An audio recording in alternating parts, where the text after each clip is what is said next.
is our story so far of a growing family who left it all behind to take on a renovation project in rural France and turn it into our forever home. Madness? Maybe. Find out.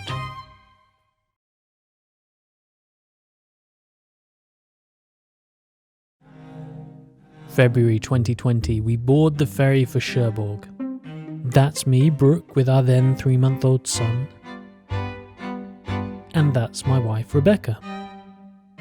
We had given ourselves 1 week to try and find a house in France. Ambitious, very, especially that we had narrowed down our search area to a mere 250 miles. But fortunately we struck gold one cold, miserable morning. These were the photos from the house listing taken 3 years prior when people still lived there. The reality was a far, far sorrier state, but we could see the potential. Back in our rental in the UK, we wanted to see the property again, but the pandemic had arrived, scuppering our plans. Could we buy a house in a foreign country in an area we didn't really know after one viewing?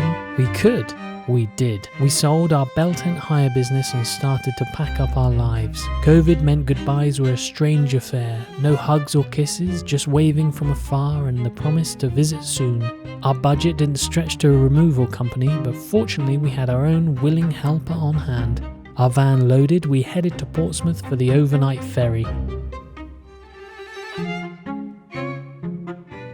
The property when we arrived had not been lived in for 3 years. A certain type of tree, the paper mulberry, had taken over. Everywhere was very dry. Very dry. It was 40 degrees. The grass had turned to straw and was spiky after being trimmed. Not baby friendly at all. The barn needed work. The garden needed work. A lot of work. Ivy and paper mulberries were everywhere. Inside the house, the cooker had been taken, but a lot of the previous owner's belongings remained and would have to be dealt with. Holes needed to be filled, mouldy showers, unfinished DIY projects. This place had it all. And then there was the second property. A damp issue had taken hold in the downstairs bathroom. As soon as the water was connected, the pipe started dripping and mould was everywhere. But there was the potential, and it was ours. Every single ivy root and mould spore was ours, not a bank's or a landlord's. The renovation could begin.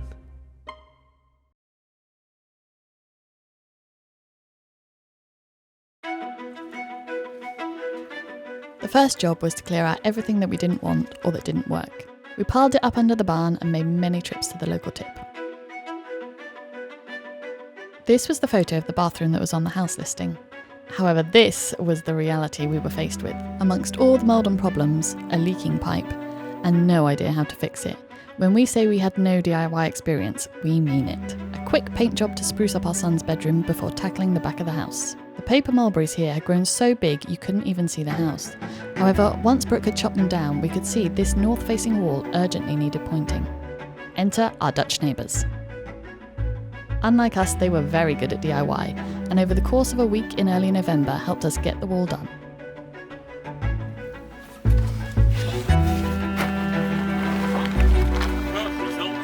Looking good!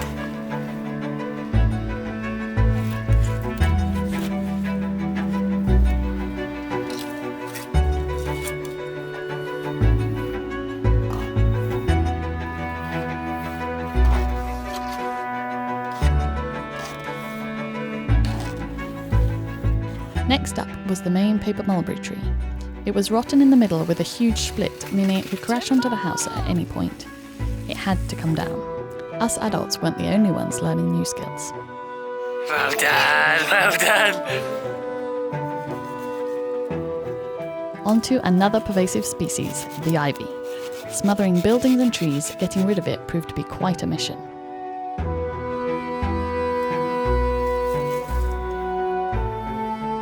My parents came out to help, and slowly, very slowly, we began to reveal the potential of the garden.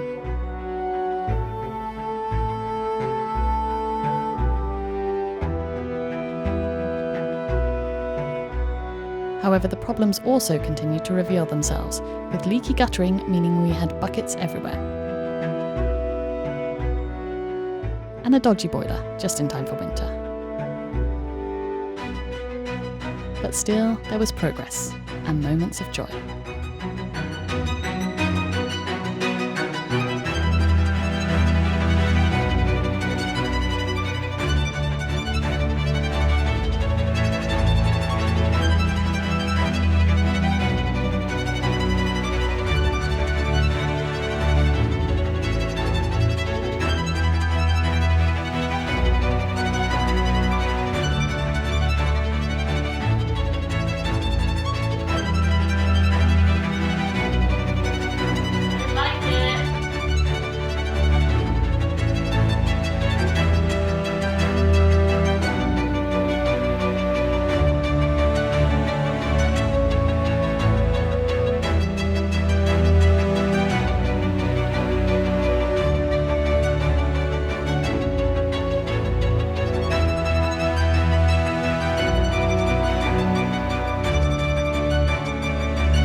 And then a sense of accomplishment and potential. We had cleared out the old. We were nearly back to zero. We could start to build the garden back up again. But first, I desperately needed a cup of tea. Could someone put the kettle on?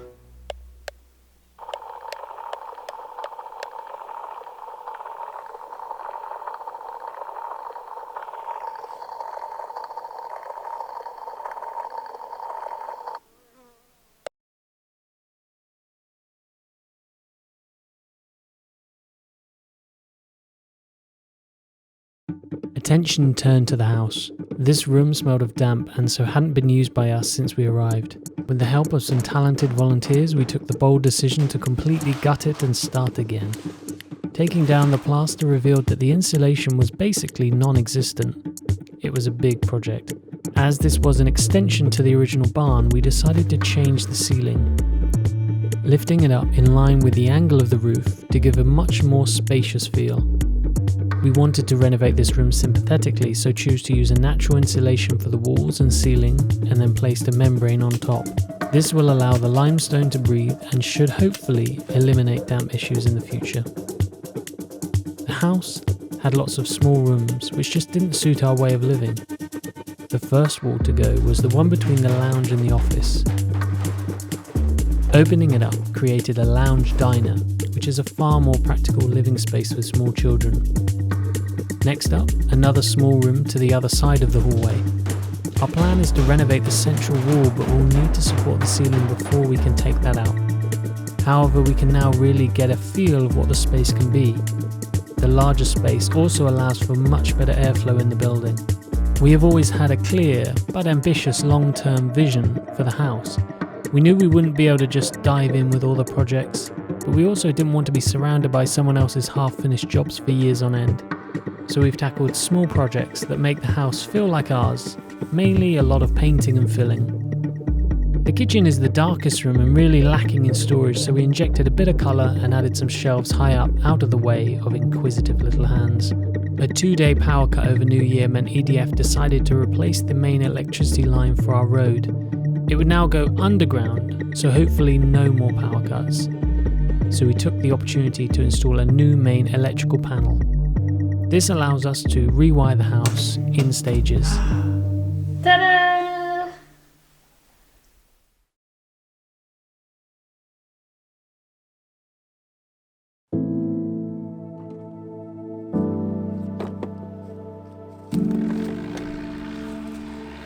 The ivy had destroyed the small lean-to and part of the wall.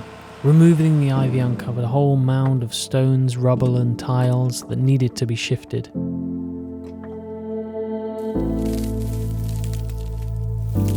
Doing it by hand was backbreaking and painfully slow, but for a non-builder, surely it was the only option.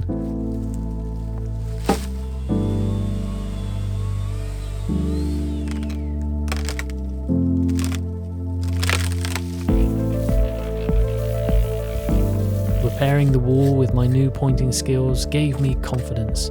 Too much confidence? Maybe. But I took the plunge and rented a digger. The first few hours were a bit of a challenge, but then I got into the swing of it.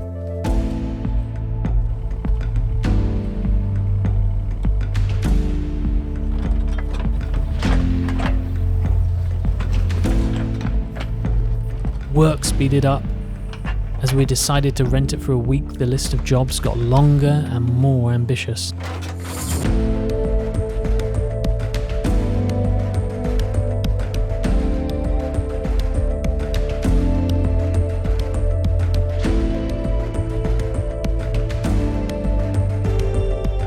Clearing roots, tree stumps and stones quickly escalated to landscaping the front of the garden, digging a French drain, a driveway overhaul and a new soakaway. An important job before winter was to sort out the broken and leaking guttering. The water was damaging the building, so it needed to be done. The water from the front of the house was going straight into the soil, so I had to create the drainage system from scratch to redirect it away from the building. For the driveway, we dug it up, compacted the soil, rented a truck and got a new layer of gravel. We needed 16 tons, so while I drove to and from the local quarry, Rebecca raked it all out.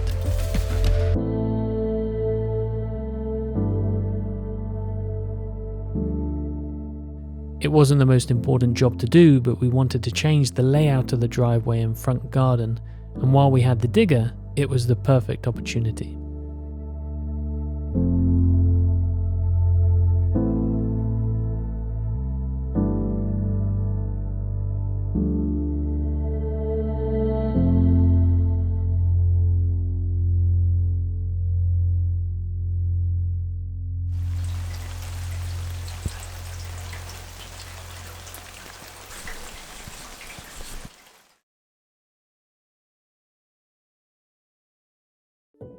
As we cleared the weeds, paper mulberries and ivy, we started to see what the garden had once been.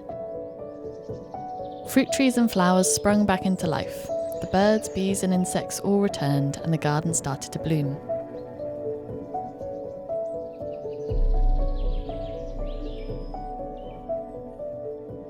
We wanted to add to this, so planted some bare root perennials and bulbs. The garden was a space where everyone could get involved.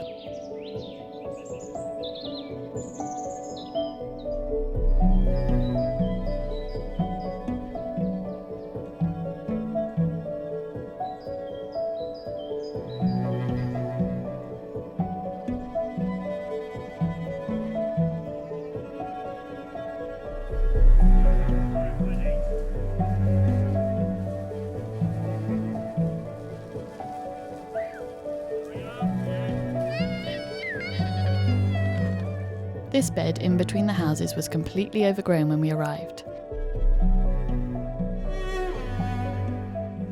Clearing it turned it from an overgrown mess into, frankly, a bit of an eyesore, so I took the bold decision to paint it black. We filled it mainly by taking plants from elsewhere in the garden, as well as adding in some new ones and a whole host of bulbs.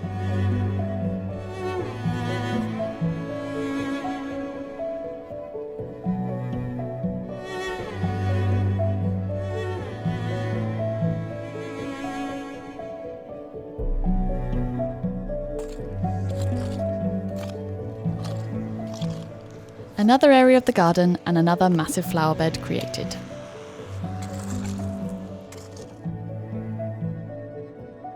This used to be part of the driveway, so was a huge undertaking by Brooke to sieve out all of the stones and replace them with topsoil and compost.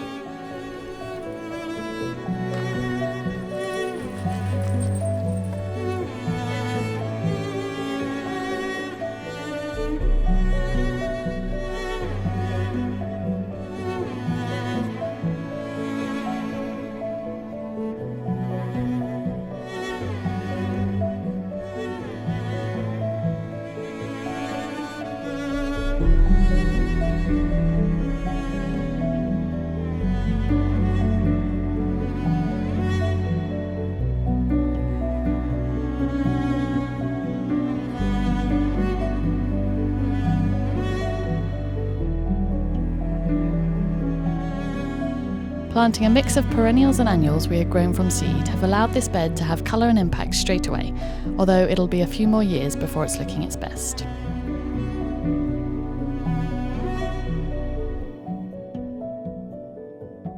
If it was up to me, the chicken coop probably would have been long gone, but Brooke was adamant it could be salvaged.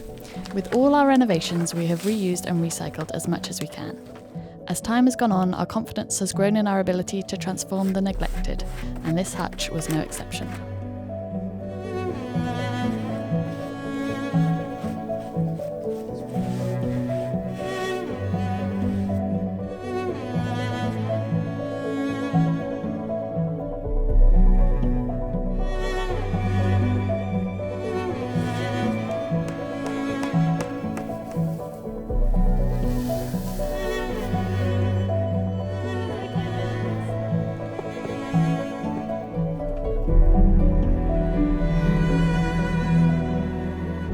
Then the new inhabitants arrived. Having chickens has really added a lot of life to the place, and we've all been surprised at how individual their personalities are. They're also another thing the boys can get involved with.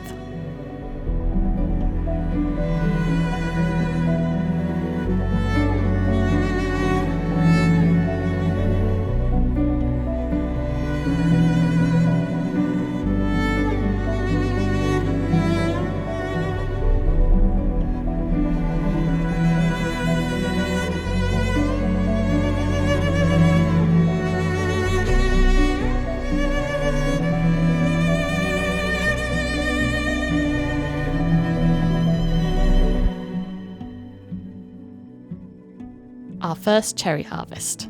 The birds got them last year, but we weren't letting them have them this year. A family operation, like everything.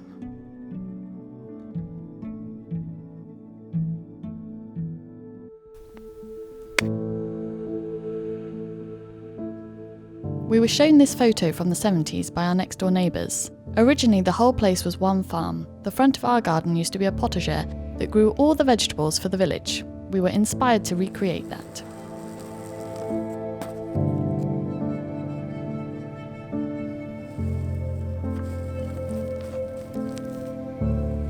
We started with one no-dig bed. We planted beetroot and butternut squash. They grew.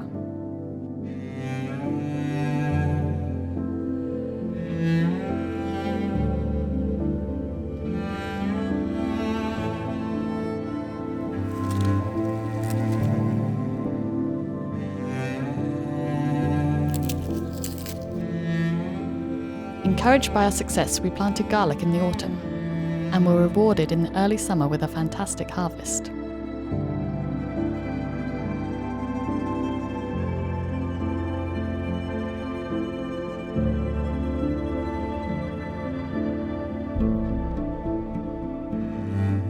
We measured out the space to create more beds and expand our vegetable growing.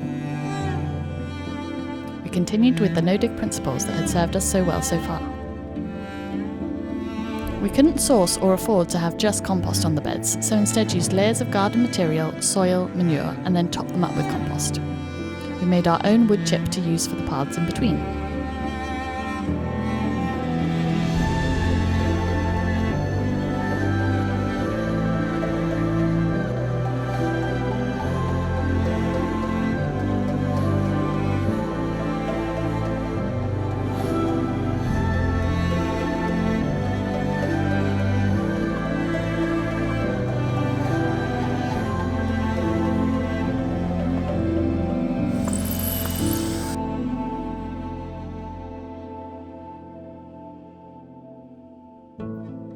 We created a fruit zone down one end with peach, plum and fig trees along with berries and currants to go alongside the existing grapevine.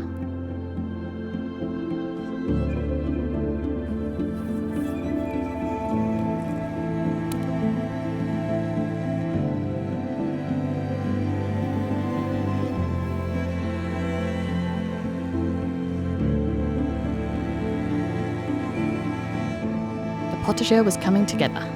An experiment with some forgotten potatoes. Would it amount to anything?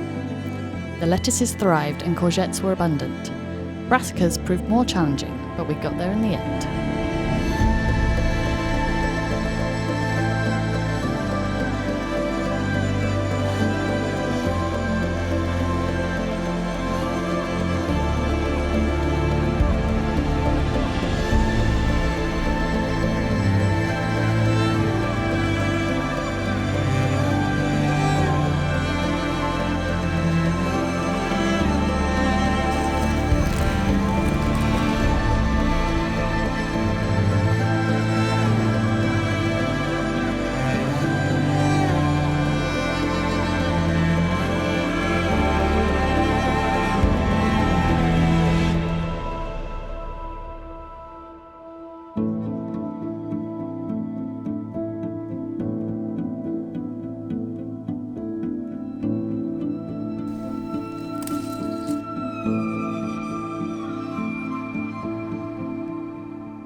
Things haven't always been easy. We've lived in both houses, each with their own set of problems. We started in one house which had old, inefficient electric radiators and sockets from the 1970s with no earth, so we moved to the other house which had central heating and a wood burner. We noticed an increasingly strong smell which we pinpointed to the extractor fan in the kitchen. In a day that will forever haunt us, I uncovered about 40 dead mice. We stripped the bathroom back to the original stone to allow it to breathe and dry out, in the process uncovering tree roots going across the floor. However, we then discovered in this house that the boiler was faulty even though it had passed its inspection, and even worse, the toilets weren't connected to the septic tank. So we moved back again with the priority of modernising the electrics. We also noticed small puddles of water on the lounge tiles, so dug up a few. The modern tiles had been trapping in moisture that was then escaping through the grout. These beautiful old tiles allow moisture to move freely, which is essential in old buildings. And on top of all this, we had a toddler and we were expecting a baby. It was challenging to juggle it all, and that's putting it mildly.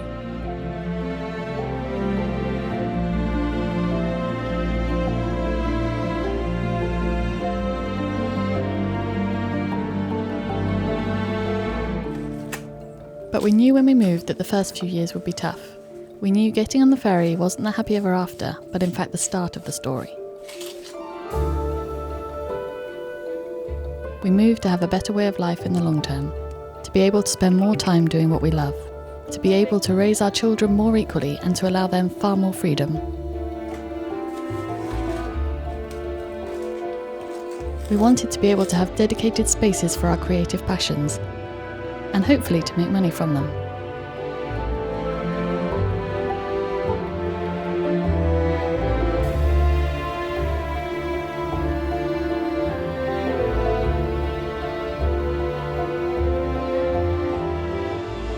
We wanted to have a large garden not only for the benefit of our physical and mental well-being, but also that of our children. To be able to grow our own fruit and vegetables and have the children involved in every part of the process, from planting to harvesting. We wanted to live a far more intentional life. In the past 6 months, as our youngest has moved out of the newborn phase, the weather has improved and COVID restrictions have lifted, we've been able to get out and about and explore our new country. Visiting local chateaux, going to markets, exploring cities and going to the coast. We have all loved it and can't wait to do more.